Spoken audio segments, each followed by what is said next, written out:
14th today, and we are doing the French fries. So recipe, which is more of directions, right, guidelines, will be in with the video, but also is in your Google Classroom, right? So that's why I said, French fries don't necessarily have a recipe, right? It's just a technique more so in the handout that I have here, right? So it's basic ingredients. Start with potatoes, some oil, right? And the type of potatoes that we're going to be using is a russet potato, right? Idaho russets. Let's see these here, right? These are average sized potatoes, okay? These were washed this morning and dried, so I'm leaving the skin on, right? No sense in having to peel them. You don't have to. They get nice and crispy that way with the skin on as well.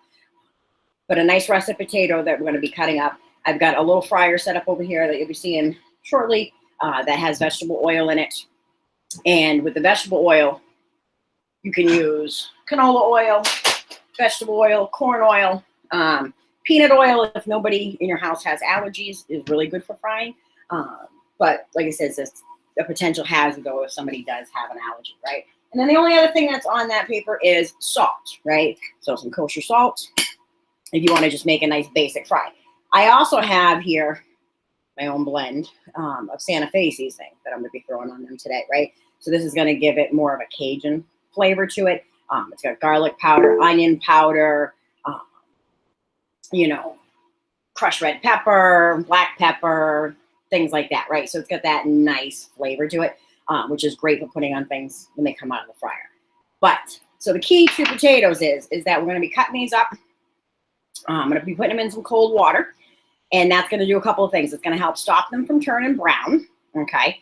And then the other part of it is it's going to wash off the excess starch, because I don't want to get too much extra starch into the fryer, because that'll help, that'll kind of cloud up the oil a little bit faster. So I'm going to be putting these in the water, drying them, and then I'm going to fry them twice. So all French fries get fried twice, if you didn't know that, okay?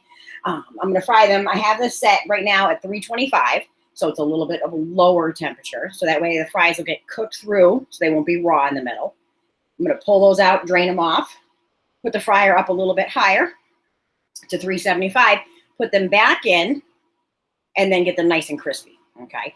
So you can do the first fry like today and then fry them the second time, later for dinner or tomorrow and things like that. That's how they do them in the restaurants, okay?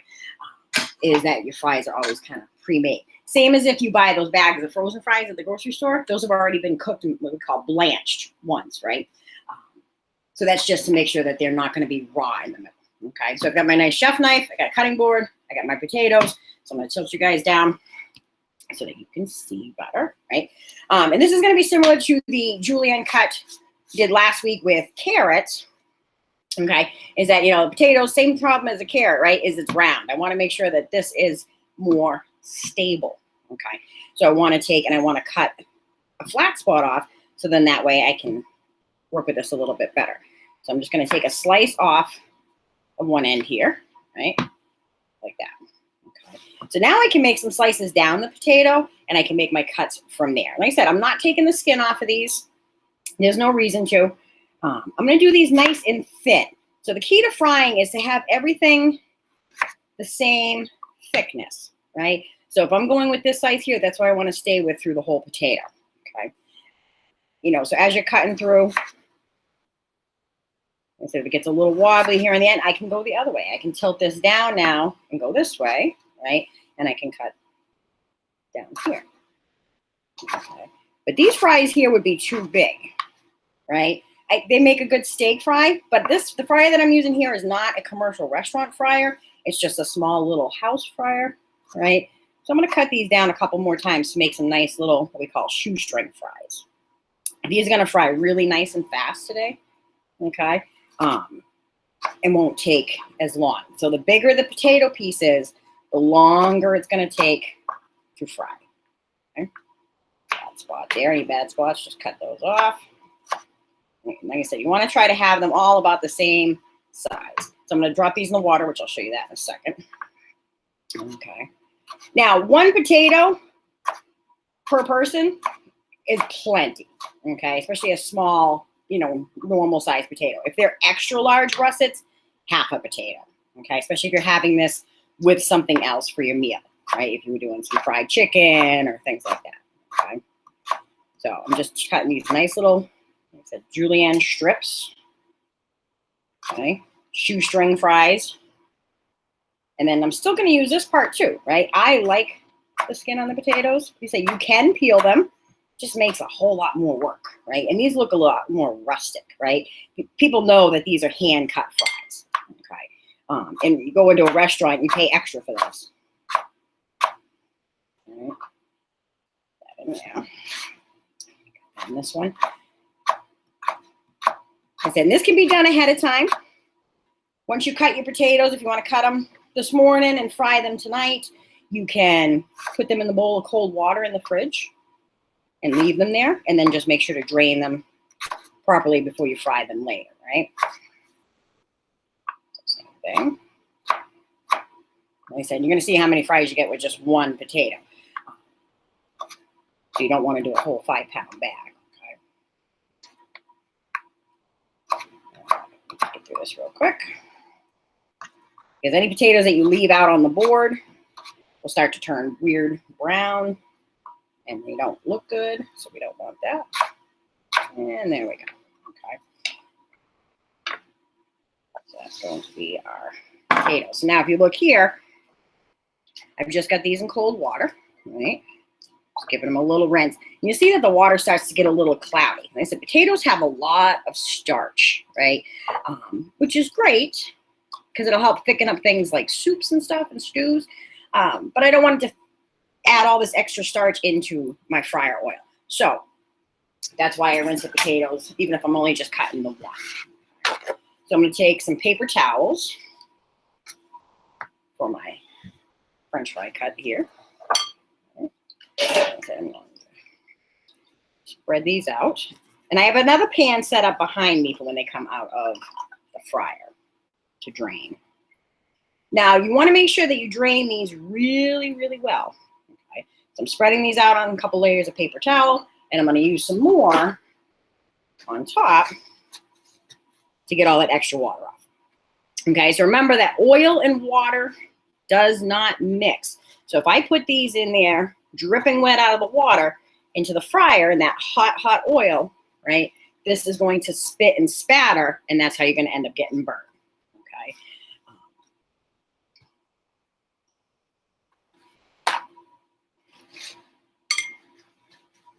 So, you know, you're going to hear a little sizzle when they go in still because it is a potato that's naturally wet. All right. But we don't want to have any big splatters. Okay. So you can see how cloudy that water is, right? Just from a quick dip in the water. So get rid of that bowl out of the way. And move the knife. Okay. So one potato was plenty.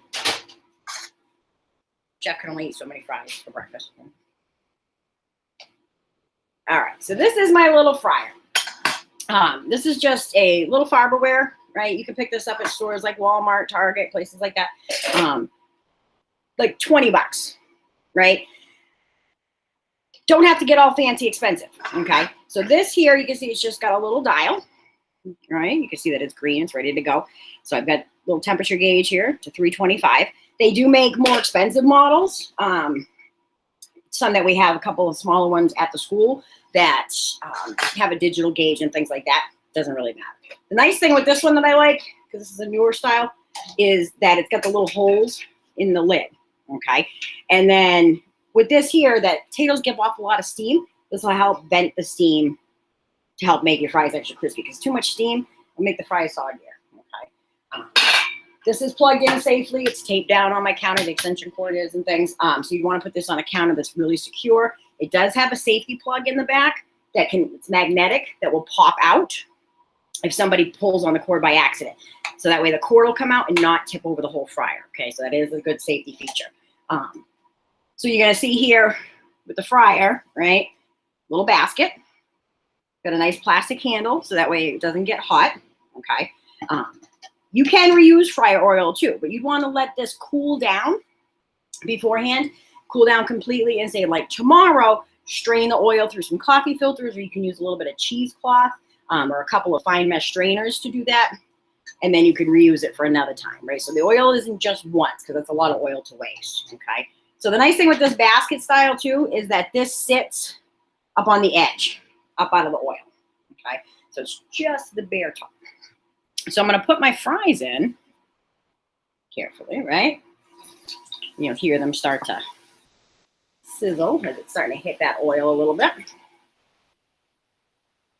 Because this is nice and full with some clean new oil, which will not last long throughout the day today. Then I'm going to slowly drop this in, right? But I'm not putting the basket, I'm not just dropping the basket in right away. I'm letting it slowly kind of work off any extra moisture or steam so that it doesn't boil over. This is why you want to keep an eye on it.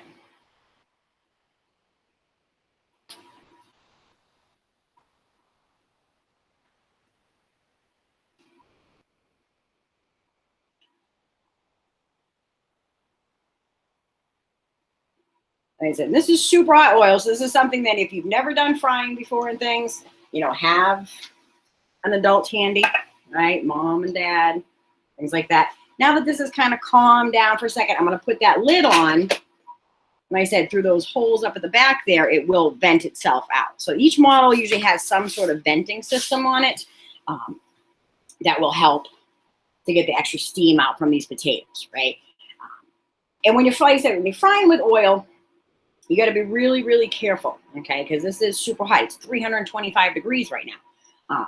What I'm looking for with this first fry is that it just cooks the potato through. But that's why I cut them really thin and small.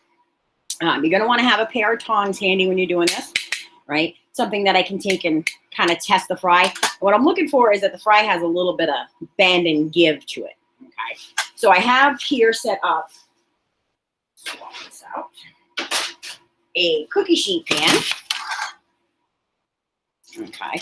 And on this cookie sheet, I've got a couple layers of paper towel on the bottom to absorb the grease. And I just have a cooling rack like you would cool cookies on or a cake, right? So that way I can set the fries on top, let it drip, the oil drain, and that way it's not sitting in a puddle of oil. Okay. So now I'm going to take and I'm going to check inside here because I said I'm not trying to cook these brown right now. I'm just trying to cook them through.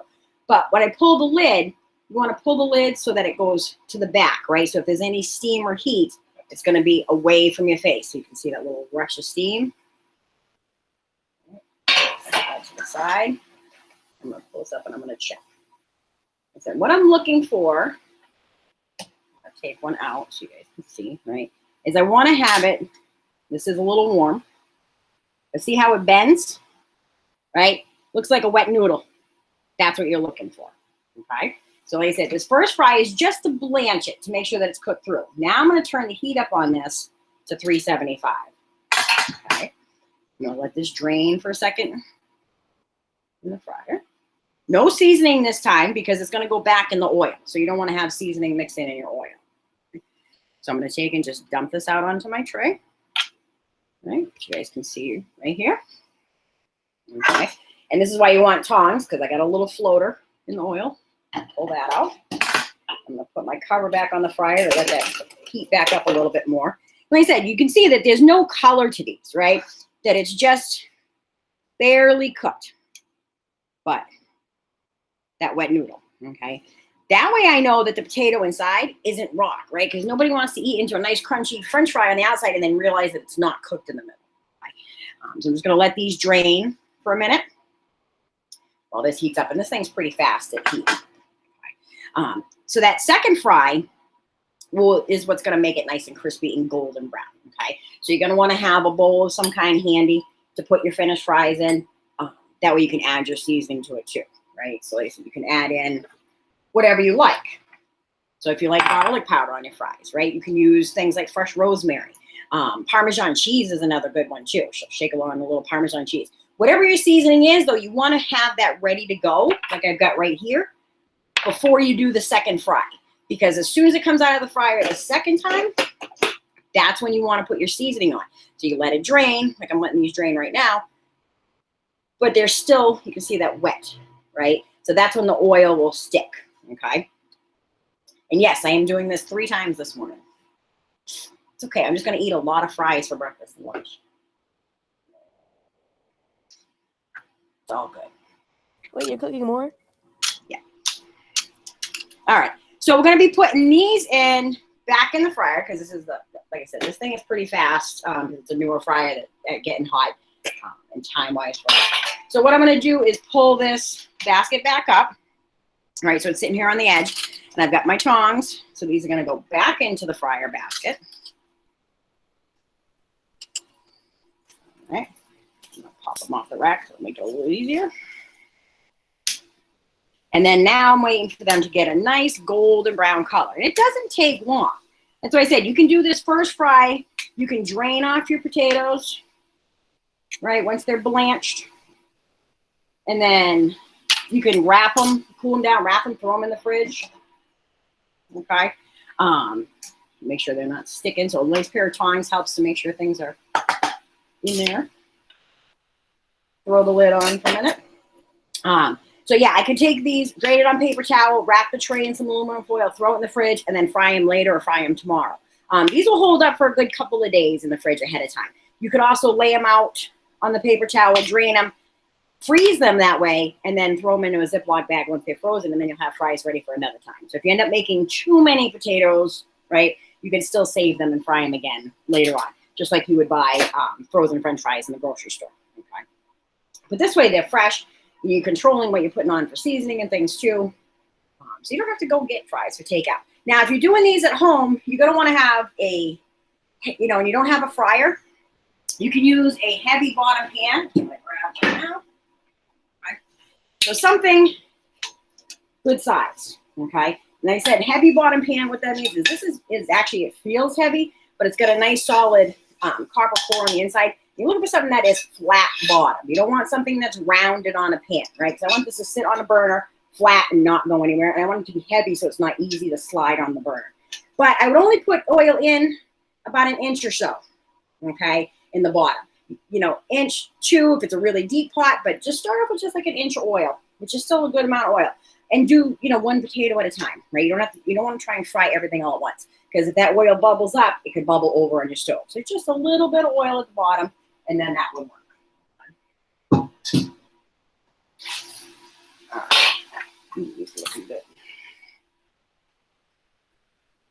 right. So I can already see they're starting to get some color. Just run you guys over this way, right? Crisping up. Kind of can feel with the tongs, I can feel a little bit of crunchiness to it, right? When you pull it out and look at it, right? It's not doing that same wet noodle thing that it was before. I like my fries a little bit on the crispier side, right? So I like to get them a nice golden brown color.